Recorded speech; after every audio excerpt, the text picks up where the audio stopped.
Hello, I'm Carolyn Holzman, and this is Confessions of an SEO. Confessions is a short-form chat about SEO and surrounding topics in which I share my personal and professional views based on over 17 years as a frontline SEO, SEO tester, and forensic SEO, and many more years as a human. Spoiler alert, my views are typically not what you hear on SEO podcasts. Thank you to Ahrefs for sponsoring this episode. Welcome to Season 5, Episode 36 of Confessions of an SEO. I'm sitting here with my coffee and I'm really proud of myself to be able to submit my taxes ahead of time. Yay me! Last week, I shared the nitty-gritty of isolated incidents for many enterprise sites in August who suddenly realized that Googlebot had gone from 10,000 crawls a day to 10. Even Google wasn't aware of the incidents in real time, but they caught up real quick like. Now, I view these types of events, even if they don't affect me, even if they don't affect my clients, as learning opportunities, ways I can learn without having to suffer. And this is especially true when it comes to my forensic SEO. And so let's just say I have a new set of hosting questions on my checklist. If you're like me and these things you feel like are free education, you'll enjoy last week's episode. I'll put a link in the description. And as always, you can find the most recent episode on confessionsofanseo.com. If you haven't already subscribed, that simple act on your favorite podcast platform lets me know you are supporting this podcast and helping others find it. Thank you. Thank you to Ahrefs, the sponsor of this episode. Today, it's all about Ahrefs for competitive intelligence. It's a way of wielding the data on Ahrefs' marketing platform for the purpose of capturing more market share, not just defending what part of it you have. How do you do that? Well, you can track your competitors' moves, stay ahead of trends, and eventually predict them to position your brand to be able to reach new audiences and markets which your competitor hasn't reached yet. So you can even see when competitors update their content like title tags and see how those changes affect their traffic. It's quite sophisticated reverse engineering with the purpose of not just copying your competitors, but beating them to the gaps in their strategy. And as a reminder, Ahrefs is always free to get started with. So this past week was the wait until your dad gets home phase of Google's antitrust lawsuit. In August, they were found guilty of being a monopoly. Pew pew. Which is a total violation of the Sherman antitrust law. Now, I know some folks are fond of claiming government overreach into business, but do we really want to go back to the days before it was illegal to be a monopoly? You know, we're talking like pre-1890s. The purpose of the act is to protect consumers by keeping prices down, quality up, and encouraging efficient business operations. In some ways, it's kind of self-explanatory. Antitrust. There is no trust here. So now that you have that little bit of history tidbit, prior to last we knew about this case was that the DOJ wanted Google to sell off Chrome. The judge, however, didn't see that as a remedy to the problem. Instead, this is legal terms, right? Instead, the remedies were addressed to Google's business practices, most notably forcing Google to share some of its search index data and user data with their competitors and banning certain exclusive contracts related to search distribution. Let me just tell you what that is in normal language. They're going to share their index and some user interaction data with, quote, qualified competitors, unquote, making it easier for other search engines to compete. The things Google can't do range from entering or maintaining exclusive contracts, keeping some people in and some people out, regarding the distribution and placement of Google Search, Chrome, Google Assistant, and the Gemini app on devices and browsers. So there you have it in a nutshell. Google breathing a sigh of relief, and others resigned to the fact that you apparently can be a monopoly, but as long as you share more, we're good. As I pondered this, I was curious about the significance of the relationship between Google and Chrome. And this is really the topic of today's episode. You know, I think without thinking, primarily you think of Chrome as a browser, but it's also protocol of technical instructions on how to render views on a screen. But I know there is more because, we all think in shorthand, right? And because we don't engage our entire brain all the time. Previous to this judgment, I mistakenly assumed that all the references in the news to making Google give up the Chrome, they were speaking of it as a browser. But how do we separate Chrome as a browser and Chrome as a set of rules? In fact, Chrome data is one of Google's important data streams for ranking. Now, I kind of like these situations. It really requires one to stop working and to think for a minute or two without assumptions, just thinking clinically. I don't think of the browser, or I didn't, as being owned by Google, but it is. And it's so close to the heart of this case that you can't tell where Google ends and Chrome begins. Hence the dilemma. It's not just the browser, but it's all the bells and whistles that render what gets processed for indexing and scoring and then flowed out to the searchable index. So if the DOJ wanted that part of Google being sold off, how could that ever happen? As I considered it, I was thinking it's like two heads with one body.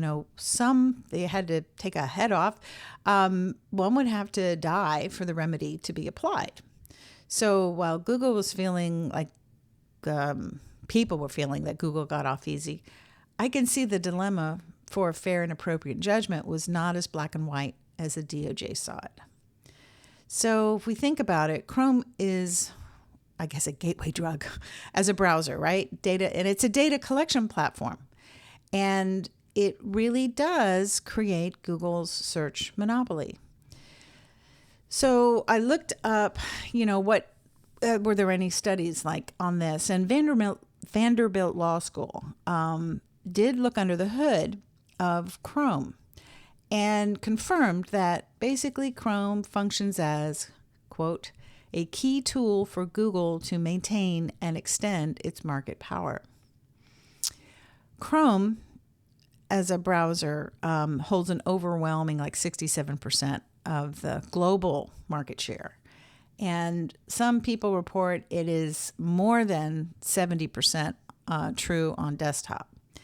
And this dominance provides Google with several competitive advantages that extend far beyond the rendering of web pages. So if we think of it as a gateway, it collects up a lot more information than you think a browser would.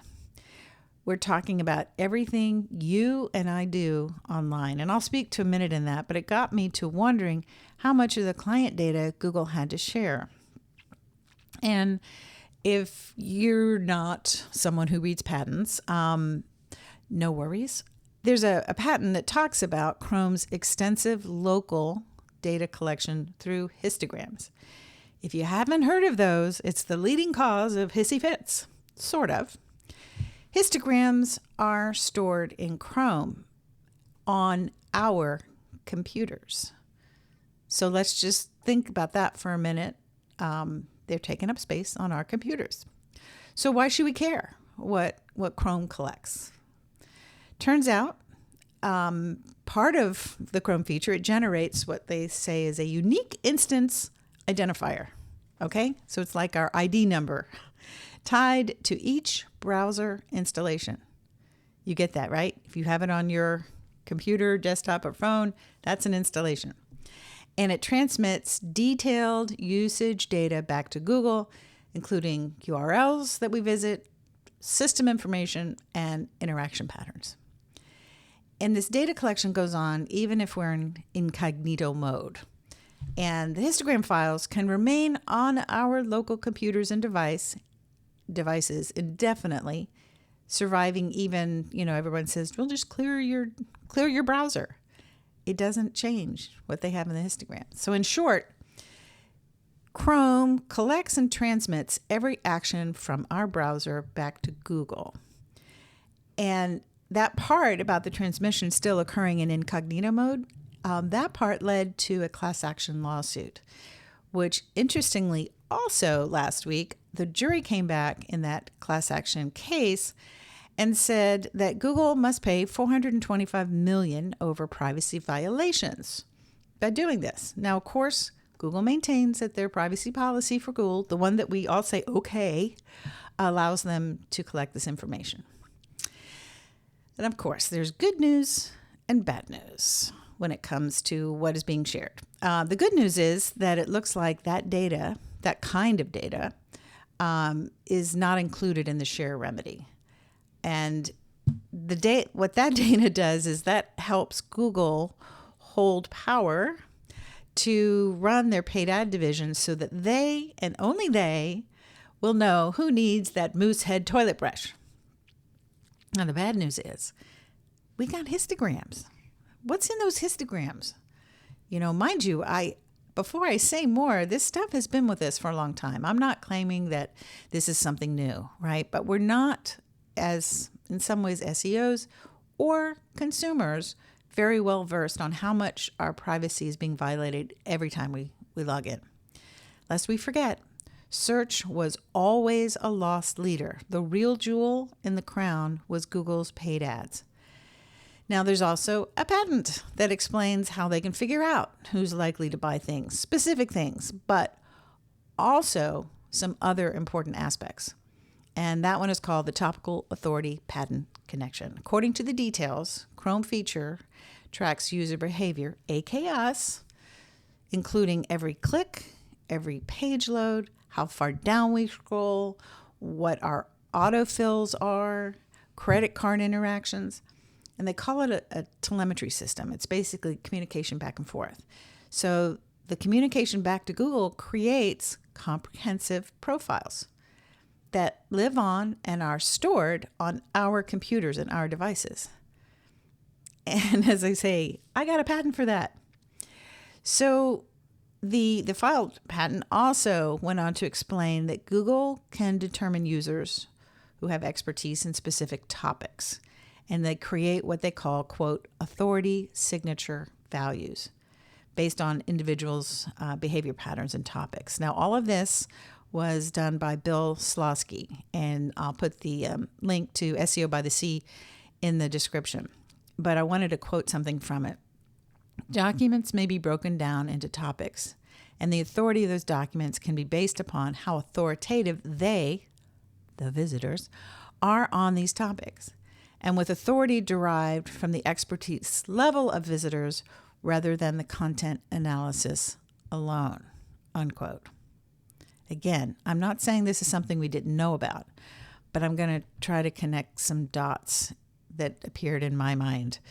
I do think the implications of Google through Chrome having this ability to know so much about us is something we don't fully appreciate yet.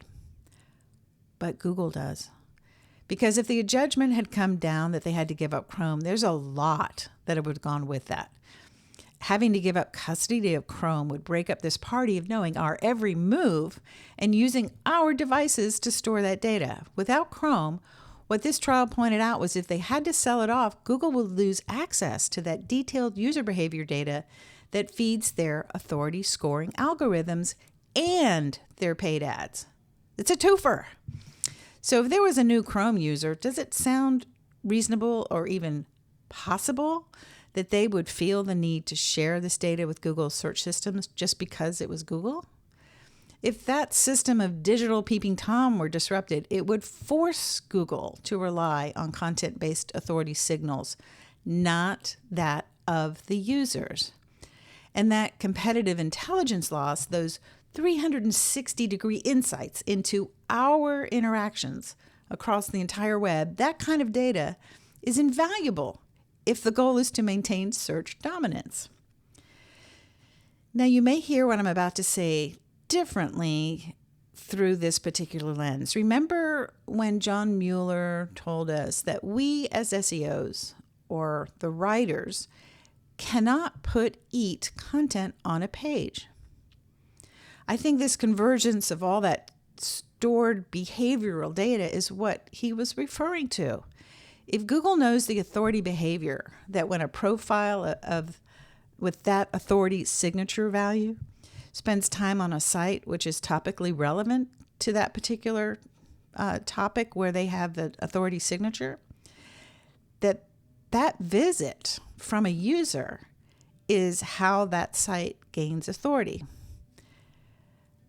But lest we forget, the thing that could upend all of this apple cart is AI. And I think that's the X factor in the mix that wasn't when this case was being drawn up to bring Google up on antitrust violations. And likely is the reason Google wasn't forced to give up custody of Chrome. So what does this judgment mean to the SEO? I guess unless there's a leaked document here or there, the jury is still out. But as consumers, we have to wonder, is all this worth our privacy? And at least for now, we can take solace in that only one international company remains a monopoly on it. That's it for me this week. Thank you for being a listener. If you have questions about today's topics, you can reach out and text 512-222-3132, and I'll get back to you. Thank you to Ahrefs for being the sponsor of this episode. Check the link in the description and get access to Ahrefs to run competitive intelligence on your competitors. And always remember, their marketing platform is free to get started. Indexzilla is my search engine discovery tool designed to help get your pages discovered, and you can find it at indexzilla.io. As a sustaining member of $18 a month, you can become a member of my indexation group, Crawl or No Crawl, receiving status reports that answer the question, is it me or is indexing off? Thanks for listening, and until next week, I'll see you in the SERPs.